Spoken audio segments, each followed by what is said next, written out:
오늘 주신 하나님의 말씀은 누가복음 9장 51절부터 56절 말씀입니다.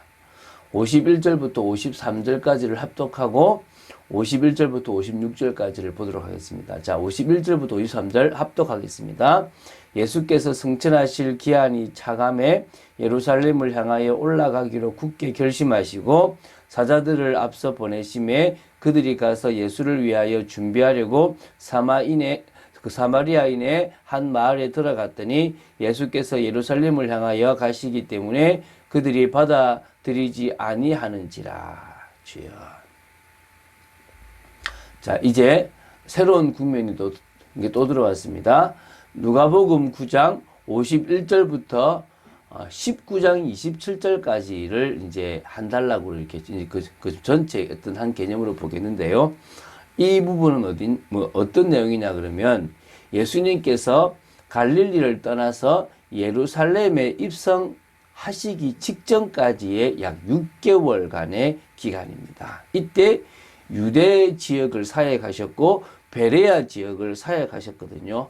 그 부분에 대해서 다루는 내용이 9장 51절 오늘 보는 것부터 시작해서 19장 27절입니다.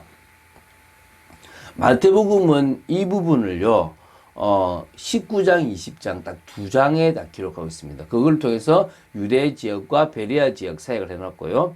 마가복음에서는요 마가복음 10장 단 한 장만을 이렇게 걸쳐서 기록하고 있습니다. 그런데 누가복음은 무려 약 한 10장 정도, 10장 정도의 이 지면을 할애해서 이 유대 지역과 이 베레아 지역 사역을 기록하고 있는 겁니다. 거기에 다른 데는 없지만 70인을 파송하셨던 것까지 누가복음 10장에 기록되어 있거든요. 그래서 되게 많은 내용들을 기록하고 있습니다.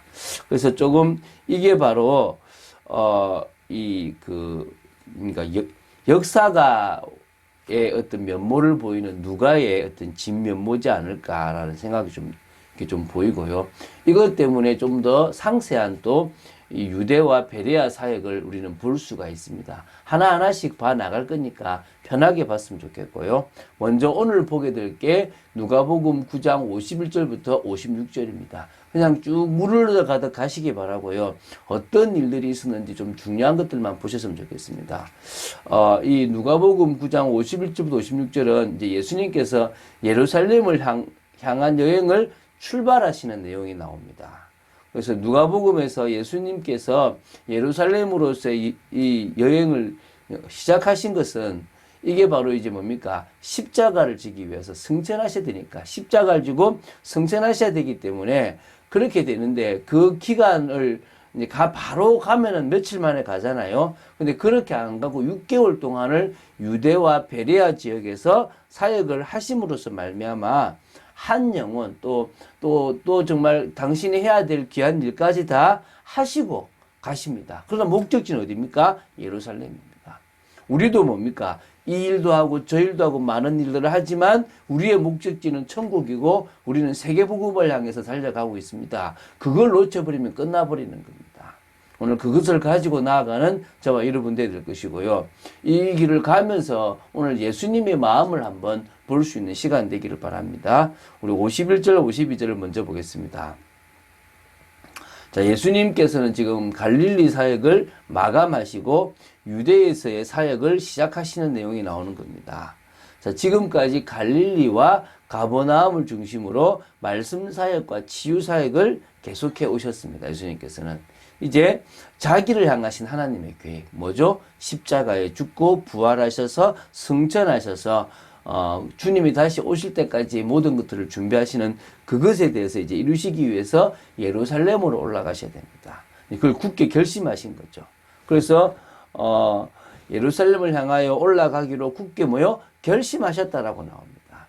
예수님께서 하나님이 정하신 자기의 때를 알고 계셨더라는 것입니다. 하나님에 의해서 이 땅에 보내어진 예수님께서는 하나님께서 자신에 대해서 계획하신 모든 일정을 다 인식하셨고요. 심히 바쁘고 분주한 모든 공생의 기간 동안에도 그날 하나님이 뭘 원하시는지를 성령의 역사를 통해서 아셨다는 것입니다. 우리도 이 정도로 주님과 통하는 성령의 역사 속에서 하나님과 통하는 그런 귀한 사람들로 세워져야 될 줄 믿습니다.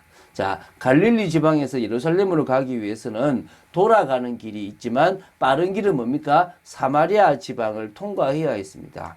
그렇지 않으면 아까 돌아가죠. 요단 동편으로 이렇게 돌아서 우회해서 가야 되기 때문에 더 많은 시간이 걸리는 겁니다. 그래서 예수님은 사마리아 한 마을에서 숙박하기를 원하셨고 사자들이라고 표현되어 있지만 제자들을 몇 명 보내어 예수님이 가시는 길을 준비하려고 했습니다.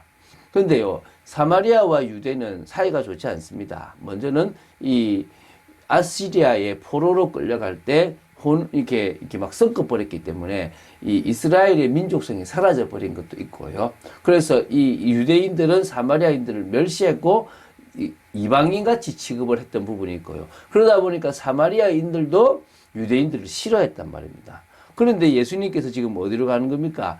예루살렘으로 가려고 하는 중에 자신들을 들린다고 하니까 이제 거부하게 되는데요. 그 부분 한번 보겠습니다. 53절부터 54절입니다. 자, 그래서 이스라엘 사람들은 원래 어떤 사람들이냐면 길손이 자기 마을에 오면 자기 집에 영접해서 대접하는 아름다운 전통이 살아있는 그런 곳입니다. 그런데 이제 이 사마리아인들이 예수님과 그 일행을 배척해버렸습니다. 이유가 뭐라 그러죠? 예수님과 그 일행들이 갈릴리 지역에서 예루살렘으로 향해 가는 중에 지나가는 순례자라고 생각했기 때문에 거부를 했다라고 보시면 됩니다. 배척한 거죠. 그래서 오늘 그렇게 가려고 하니까 지금 받아들이지 않았다라고 이야기하고 나오고 있습니다. 그러니까 이제 지금 종교적으로 피해의식을 가졌던 그들이 지금 상처가 드러나죠. 좀 심하면요, 그 사마리아인들이 갈릴리에서 이 유대로 가는 중에 사람들을 보면요, 죽여버리기도 했다라고 합니다. 그 이제 요세푸스가 그런 얘기도 했다고 하는데요. 자, 이 사마리아인들이 배척을 하니까 야고보와 요한이 이제 분노를 하게 되는 겁니다. 그게 이제 54절입니다. 이 제자 야고보와 요한이 이를 보고 주여 우리가 불을 명하여 하늘로부터 내려 저들을 멸하라 멸하라 하기를 원하시나이까 라고 하거든요. 그러니까 뭐 엘리야 시대 때 막 불 내리는 거 있지 않습니까? 그때 이제 이게 어찌 보면 예수님의 뜻과 맞지 않는데 이 예수님을 무시한단 말이냐 이런 식이겠죠. 아마 세베대의 두 아들 이 야고보가 우레의 아들이라는 명칭을 받았는데 이게 아마 이런 충동적인 어떤 마음들이 있어서 우레의 아들이라고 마가복음 3장 17절에 하지 않았나라고 나옵니다. 어쨌든 예수님은 원치 않은 거죠. 55, 56절 나옵니다. 예수님이 왜 이 땅에 오셨는지를 깨닫지 못하고 지금 함부로 말하고 있는 거죠. 누가요? 야고보와 요한. 아마 다른 제자들의 모습도 그럴 것입니다. 주님의 반응은 당연히 뭡니까? 책망이죠. 무슨 소리 하느냐. 이 땅에 구원을 위해서 오셨습니다. 하나님의 사랑이 무엇인지를 알게 하려고 오셨습니다. 소외되고 힘들고 고통 속에 있는 사람들을 찾아오셔서 그들에게 긍휼을 베푸시는 겁니다.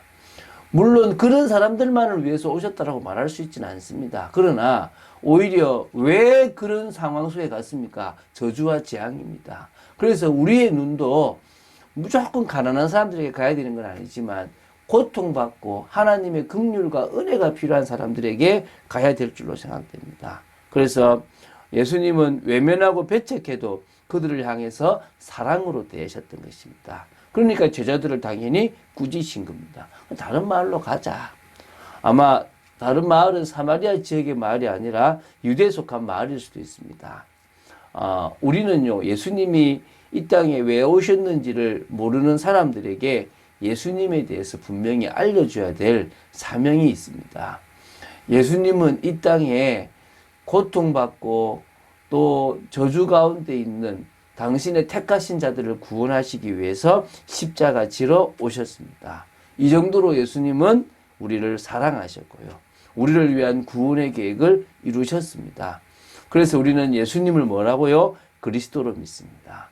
우리의 구주 되신 예수 그리스도만을 믿고 따라가는 것입니다. 그래서 누가복음을 쭉 봐나가는 중에 예수님은 그리스도구나. 예수님은 내 인생을 맡겨도 될 뿐이구나. 그리고 뭡니까? 육신적이고 세상적인 것을 우리도 내려놓을 수 있는 그런 사람들이 되어 줄 믿습니다. 사사시대에 대해서 봤습니다. 사사기 한 권을 오늘 이번 주간에 다 봤거든요.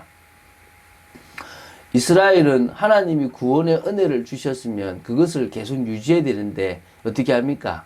망각하고 범죄해버립니다.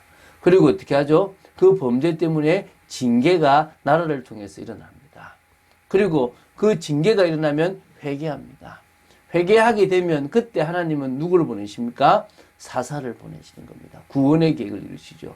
그러면 이제 해결이 되어지면 또 평안해지니까 또 어떻게 됩니까? 망각해버리고. 그러면 재범죄를 합니다. 그러면 또 뭐가 일어납니까? 징계가 일어나는 거죠. 계속 다람쥐 쳇바퀴처럼 더 심각한 상황으로 순환 나선형으로 이렇게 더 내려가는 겁니다. 이 시대가 바로 하나님을 왕으로 두지 않았던 시대입니다. 하나님의 말씀을 기준으로 삼지 않았던 시대라는 것입니다. 그러니까 당연히 이런 시대가 되어졌습니다. 하나님의 말씀을 우리 인생의 기준으로 삼고 살아가는 것보다 더 중요한 것은 없다는 것입니다. 믿습니까? 당연한 것이 당연하지 않은 이 시대에 우리는 살아갑니다. 말씀 위에 세워진 확실한 신앙을 가지고 나아가야 될 줄로 믿습니다. 이번 주간에 당연한 것이 당연하지 않은 세상을 볼 수 있는 시간 되시기 바랍니다. 그리고 우리는 이 시대에 포도나무이신 주님께 더 붙어서 주님으로부터 공급받고 주님으로부터 살아나는 주님의 은혜의 말씀으로 더 열매 맺는 축복의 제자로 세워져야 될 줄로 믿습니다. 그런 축복 누리는 여러분 되시기를 주 예수 그리스도 이름으로 축원드립니다. 주는 그리스도시요 살아계신 하나님의 아들이심을 고백합니다. 이 새벽에 또 말씀을 따라 하나님의 인도를 받습니다. 짧은 내용입니다. 그냥 지나가도 될 내용입니다. 그러나 예수님의 마음은 그들을 향하여 사랑을 주시고 싶은 마음이신 것을 또 저희들은 확인합니다. 하나님, 그 마음을 전하는 저희들 되기 원하고 그 마음을 누구보다도 분명히 알아서 우리로 먼저 그 마음으로 충만한 저희들 되기를 간절히 소원합니다. 오늘도 은혜 주시고 역사하실 줄로 믿습니다. 주 예수 그리스도 이름으로 기도드립니다. 아멘.